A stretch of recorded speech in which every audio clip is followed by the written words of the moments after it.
வீரர் சிதம்பரனாரின் சுதந்திர கனவை நினைவாக்க ஆயிரம் ஆயிரம் மாவீரர்கள் அணிவகுத்து சுதந்திர போர்க்களத்திலே பலியாயினர். தேசத் தந்தை மகாத்மா காந்தியடிகள் அரசியல் தலைமையேற்று புதியதொரு மார்க்கத்தை காட்டி அருளினார்.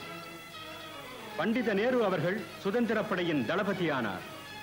ராஜதந்திரி ராஜாஜி அரசியலில் அறிவொளி வீசினார். வைக்கம் வீரர் பெரியார் ஈவேரா தேசியத்தை தீவிரமாக்கினார். அஞ்சா நெஞ்சன் சத்தியமூர்த்தி தம் சொல்லின் வல்லமையால் எதிரிகளை ஆட்டி படைத்தார். ஏழைகளின் நண்பர் காமராஜர் தமிழகத்தின் அரசியல் தலைமை ஏற்றார். சிலம்பு செல்வர் சிவஞானம் செந்தமிழ் வீரம் முழக்கினார். புரட்சி வீரர் ஜீவானந்தம் புயல் போல் சீறி எழுந்தார். 1947 ஆங்கில ஆதிக்கம் அகன்றது. அன்னையின் மணிக்கொடி உயர்ந்தது.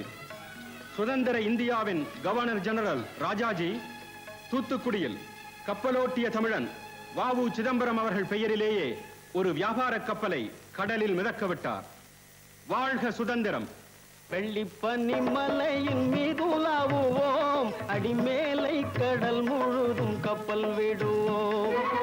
வெள்ளிப்பனி மலையின் மீது உலாவுவோம், அடிமேலை கடல் முழுதும் கப்பல் விடுவோம்.